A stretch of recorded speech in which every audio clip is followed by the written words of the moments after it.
So you've got a roll down with a band. You take the tail of a long band, put it behind your body. Heels come onto it, bit of Pilates stance, swing it back up behind you a little bit, and then just carefully roll up the band. So before you get anywhere near the hair, rather than pulling your hair through static electricity and whatever else, you're kind of just pushing into that. Now, think about bringing the band onto the crown of the head with just a little bit of resistance. And then it's a chin tuck, the band increases resistance, you're lengthening through.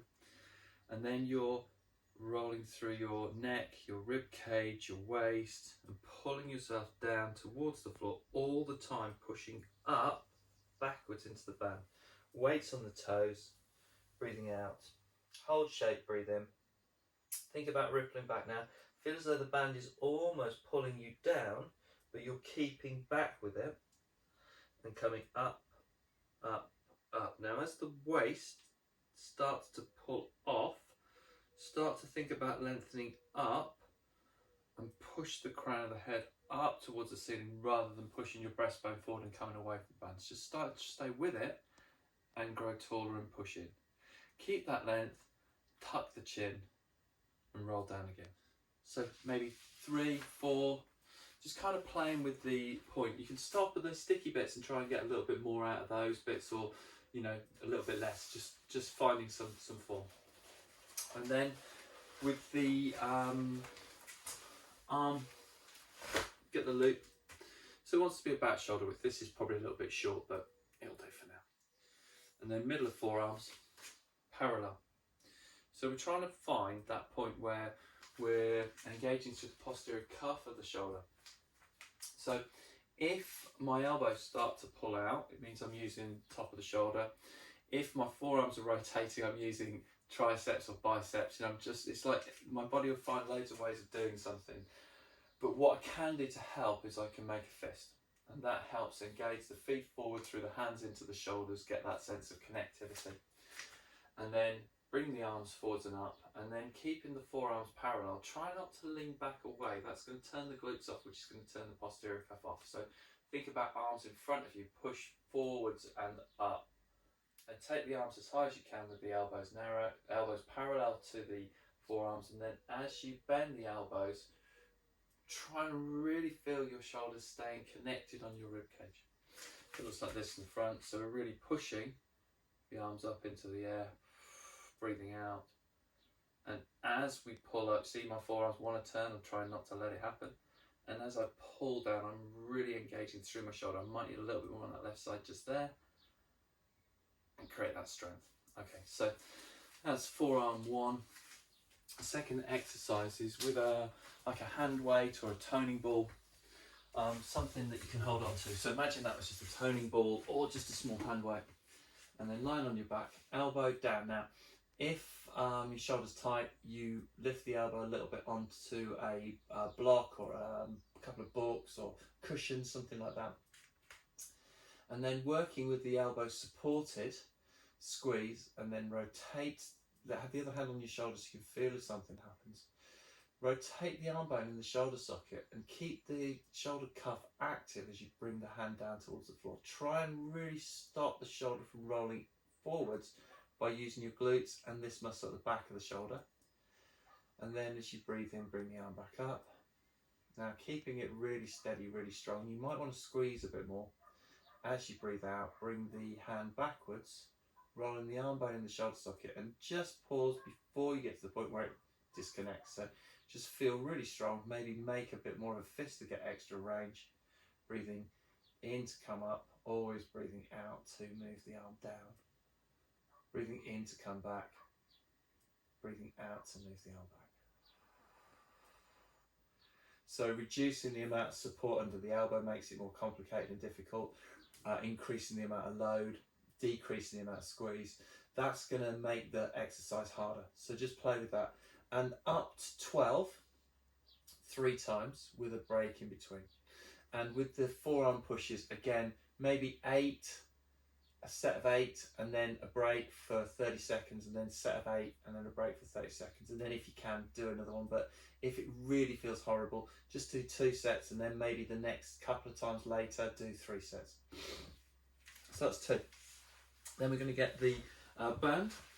Make sure that's handy, make sure the ball's still handy, and we're going to do single knee folds. So the idea is that the pelvis is level, so put the heel of the hands onto the wings of the hips, fingertips on the pubic bone, and you want this line to be horizontal to the floor. Now try and create a little hollow in the small of the back, but it's not like a big hole, so you're trying to keep the ribs connected at the front as well. And then you float one knee up with control, and then take the heel a little bit higher so you can use the front of your thighs. And then think about, as you center, draw your navel to spine, you're going to bring the other foot up without any shift in your balance. Breathe in, hold, and then as you breathe out, you bring one foot down and the other foot down. So alternating about 4 in either direction. To make it harder, you can lower the heel and progressively down till a relaxed thigh, and then you're really having to work much harder through your muscles that articulate the hip and the socket, rather than the ones that kind of hold the leg in place and pull it up closer. Okay, so we've got that position.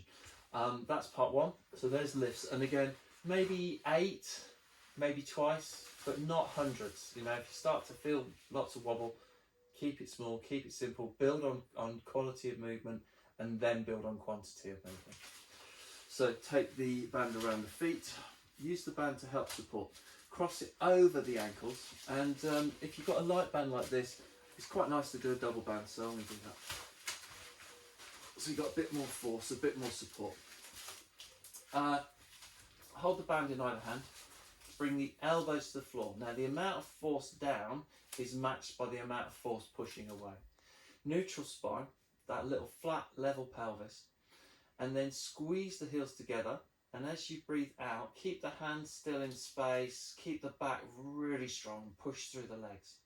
As you breathe in, the work's here. Now you're using the muscles in your body to resist the band pushing your feet in. So you're having to push even though you're pulling in, and that's the really good bit. So breathing out, pushing away, breathing in, pulling back. And again, maybe 8, 3 times, maybe twice, you know, just see what works. And then we've got the final one was diamond press. So we put a ball up near a wall, or you know, maybe a roller up against something that's not flat, so you kind of got a little bit of a smooth surface to roll up against. And then remembering the idea that if you bring your nose down first and coming into the prone, it's going to give you a bit more of a flatter spine. Jane, I'm videoing. And then taking the so come down into your prone position, lay flat, nose first, head, ball, hands under head, and then think about just lifting through the collarbones, through the shoulders, and rolling the head up and pushing the ball away the whole time. And then as you come back down, really control the return and control that sense of length and push into the ball.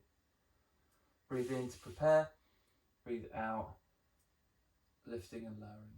The ball will roll down and up the crown of the head, so you kind of got a limited range, but the idea is that the pressure stays kind of about the same.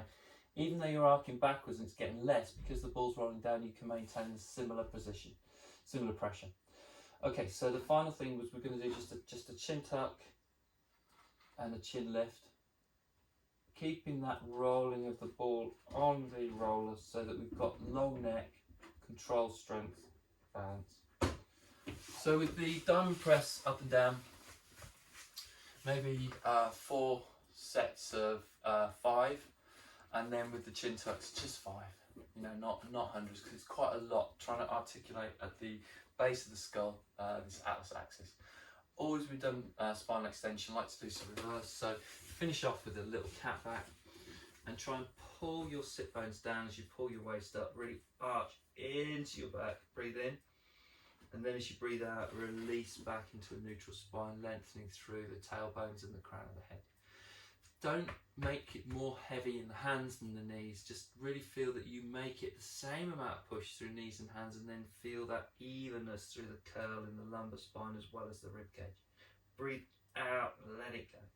Breathe in, stretch it, breathe out, release. Breathe in, lengthen. Okay, so that's it.